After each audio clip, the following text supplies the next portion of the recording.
안녕하세요. 하늘나라 찬송가 이야기를 전하고 있는 널찬양교회 김영수 목사입니다. 오늘은 다니엘서 3장 13절부터 27절의 말씀을 중심으로 그렇게 하지 아니하실지라도 라고 하는 승부수 설교에 대하여 말씀을 드리려고 합니다. 바벨론의 남유다가 멸망하였을 때 바벨론의 왕 느부갓네살은 젊고 유능한 인재들을 포로로 잡아갔습니다.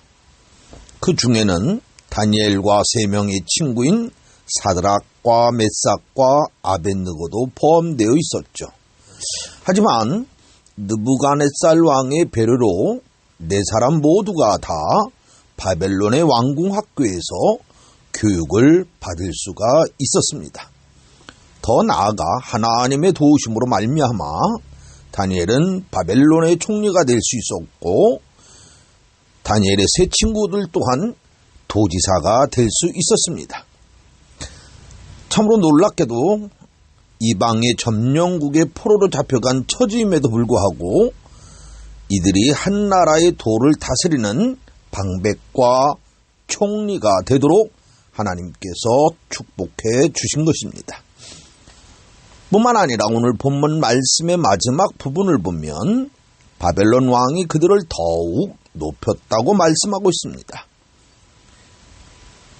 그런데 문제는 이렇게 유다의 포로들이 자국 땅 바벨론에서 왕의 총애를 받으며 총리와 도지사로 성공하여 떵떵거리며 잘 살고 있는 모습을 눈뜨고 볼 수 없었던 바벨론의 다른 도지사들이 이들을 시기하고 질투하기 시작하더니만 끝내는 다니엘의 세 친구인 사드락과 메삭과 아벳느고를 철퇴시키고자 모종의 계략을 짰습니다.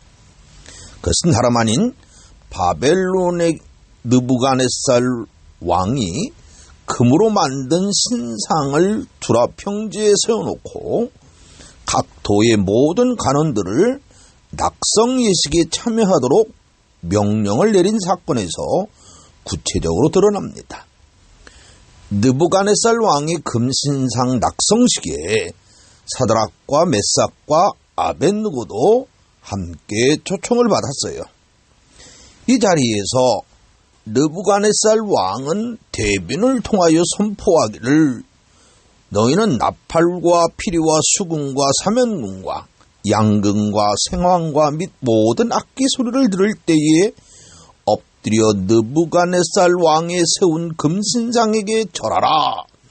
누구든지 엎드려 절하지 아니하는 자는 즉시 극렬히 타는 풀무에 던져 넣으리라고 선포하였습니다. 이로 인하여 유일신 하나님을 믿으며 여호와의 신앙으로 무장되어 있었던 사드락과 메삭과 아벳느고에게는 큰 위기가 닥쳤어요.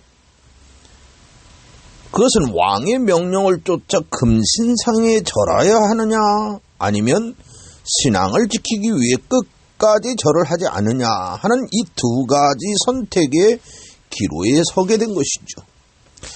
만일 왕이 만든 금신상에 절하지 아니하면 자기들을 미워하고 시기하고 있던 무리들이 왕에게 자신들을 참소할 것이 뻔하고 그렇게 되면 자신들이 공직에서 쫓겨나는 것은 물론이고 왕이 말한 대로 극렬히 타는 풀무에 던져져 죽게 된다는 것이죠. 사드락과 메삭, 아벳느고 이 세 사람은 아마도 생사의 문제가 달린 이 긴급한 문제를 놓고 많은 상의와 수기를 거쳤을 것으로 보여요. 그러면서 아마 이들은 많은 여러 말들을 서로 오고 가고 그렇게 했을 것입니다. 예를 들어서 이런 말들이 오갈 수가 있었을 겁니다. 우리가 금신상에 절하지 아니하므로 극렬히 타는 풀무불에 던져져 개죽음을 당하는 이보다는 미래를 위해서 오늘은 나팔 소리가 들릴 때 엎드려 절하자. 무슨 소리를 하느냐? 우리가 포로의 몸이었음에도 불구하고 이곳 바벨론 땅에서 방백 도지사가 되기까지는 하나님의 전적인 도우심이 없었다면 불가능했을 것인데, 그런 하나님을, 그런 은혜와 사랑을 저버리고 나 자신의 안위를 위해서 하나님의 십계명을 범하는 것은 절대로 안 된다.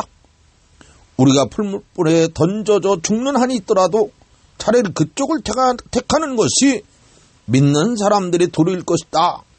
이러면서 막 의견 충돌이 일어났던 것이죠.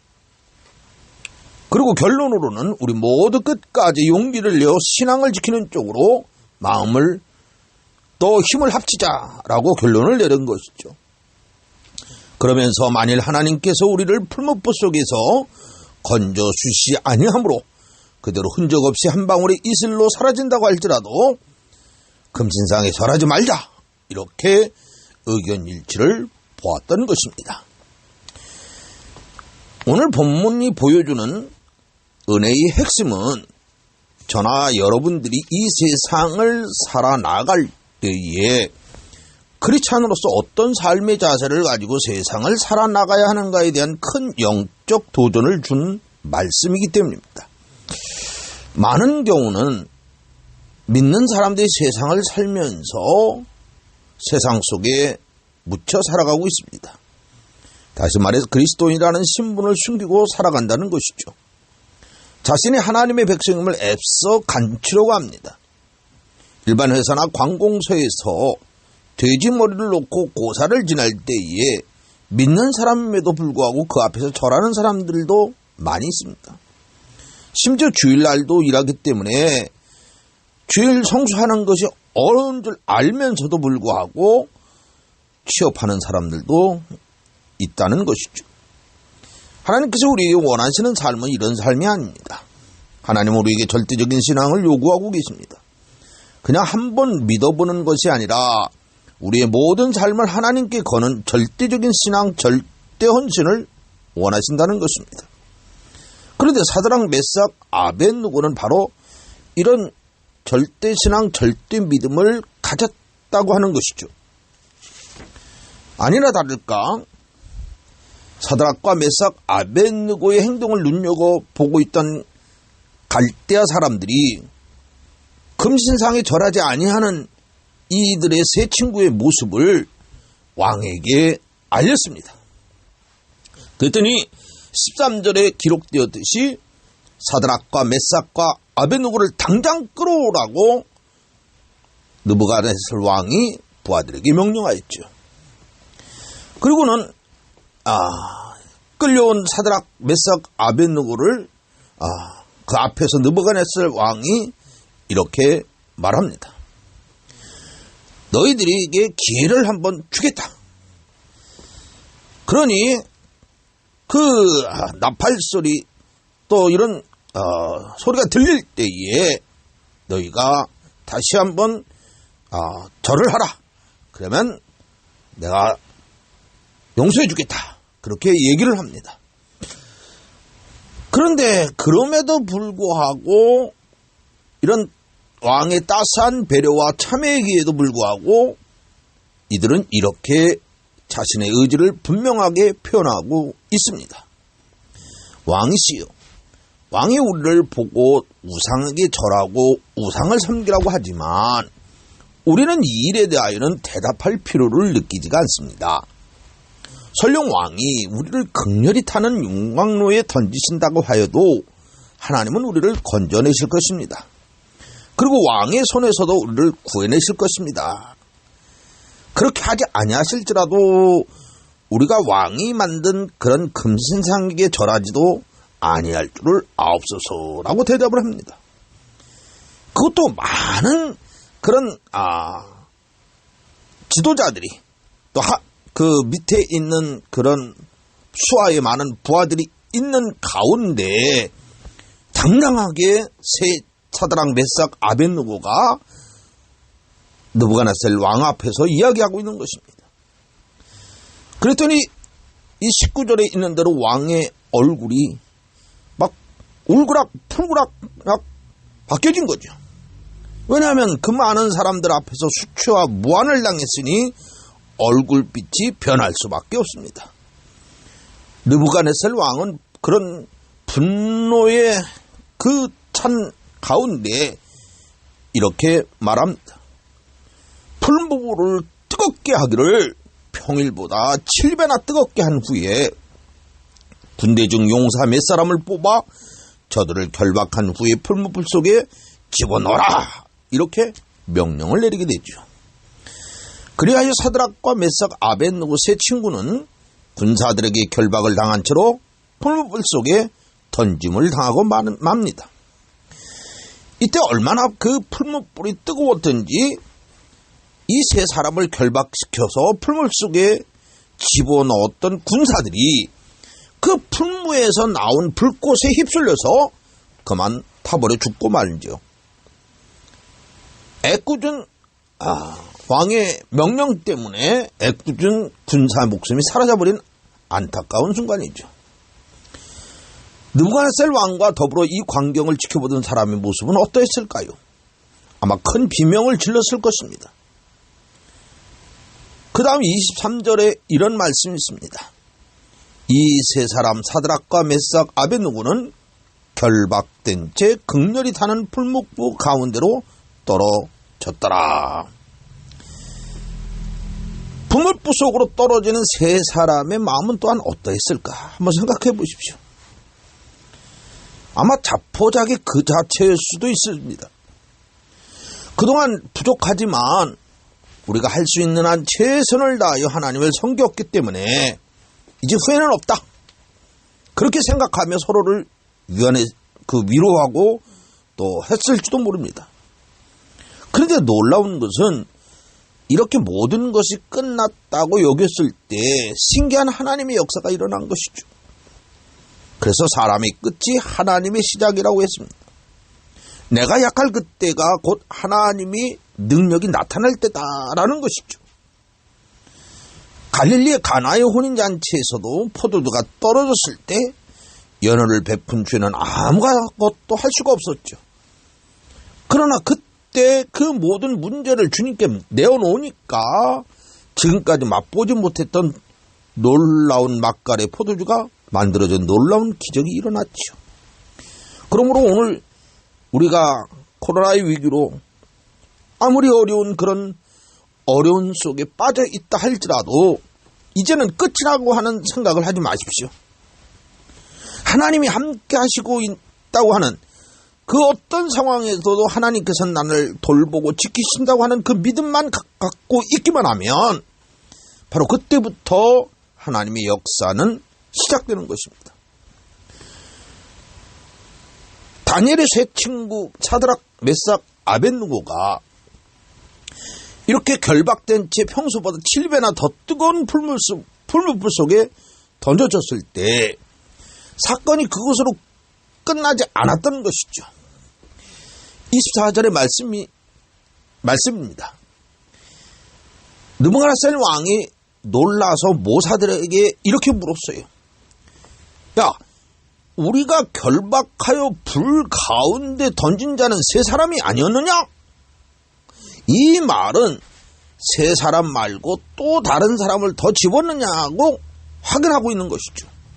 이에 모사들이 왕에게 이렇게 대답을 합니다. 왕이요, 옳소이다 라고 대답합니다. 틀림없이 세 사람을 풀무불 속에 던져 넣었다는 것이죠.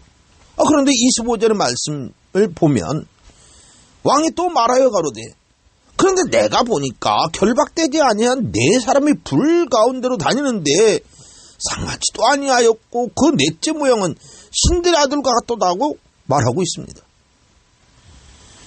분명 다니엘의 세 친구들을 튼튼하게 밧줄로 묶었습니다. 그런데 지금 그 풀무불 속에서는 묶인 것이 다 풀려지고 자유롭게 활보하고 있다는 것이죠. 그것도 한 사람이 아니고, 세 사람이 아니고 네 사람이 불 가운데에서 다니고 있다는 거예요. 바로 이것은 누굴까요? 바로 하나님께서 그 함께 이 자리에 동참하고 있다는 것이죠. 성경은 이렇게 말합니다. 25절입니다. 그 넷째 모양은 신들의 아들과 같도다 하고, 신들의 아들이면 누구를 가르칩니까? 바로 하나님께서 다니엘의 세 친구를 보호하기 위해 보내신 사자인 것이죠. 28절이 이를 증명합니다. 느부갓네살이 말하여 가로되 사드락과 메삭과 아벳느고의 하나님을 찬송할지로다. 그가 그 사자를 보내사 하나님이 다니엘의 세 친구를 보호하시기 위하여 천사를 보내신 것이다 라고 말하고 있는 것이죠. 결론으로 말씀을 드립니다. 사드락, 메삭, 아벳느고 세 사람이 풀무불 속에서 어떤 해도 당하지 않고 건강하게 나올 수 있었던 것은 하나님이 지켜주신다고 하는 믿음이 있었기 때문입니다. 또한 그렇게 하지 아니하신다 할지라도 우리는 절대로 금신상에게 절하지 않겠다고 하는 절대 믿음이 있었기 때문입니다. 지금 한국 교회와 성도들은 코로나19로 인한 비대면 예배로 인하여 위기와 혼돈의 시간을 지나고 있습니다. 전광훈 목사가 있었고, 또 세계로교회도 있었고, 또 지금 인터콤, 또 IV 교회들, 이런 선교회들이 지금 사람들에게 아주 코로나보다도 기독교 교회가 더 무섭다 라는 그런 어떤 욕을 하는 그런 위기 속에 우리 기독교가 빠져 있습니다. 정말로 이런 가운데서도 우리가 정말 신앙을 지키고 일어서기 위하여 오늘 우리는 얼마나 나 자신이 몸부림치고 또 하나님께 기도했느냐를 반성해 보시기를 원합니다. 말씀과 신앙의 갈급함을 느끼지 못한 채 1년은 가까이 비대면 예배를 드리면서도 타성에 젖어 예배의 기쁨을 잃어가는 나의 모습은 아닌가를 반성해 보시기 바랍니다. 우리는 하루빨리 코로나19가 종식되어지고 예전과 같은 모습의 대면 예배를 통해 우리의 영성을 다시 회복할 수 있도록 눈물로 기도해야 합니다. 기도의 승부수를 던져야 합니다. 정말로 어떤 어려운 가운데서도 하나님께서 우리 교회와 믿음의 사람들을 지켜주신다는 그런 확신이 저와 여러분들 속에 있어야 사드락, 메삭, 아벳느고의 믿음으로 이 위기를 극복하며 일어설 수가 있습니다. 그리하여 정말 하나님의 영광을 드러내는 귀한 교회와 성도들이 되기를 주님의 이름으로 축원합니다.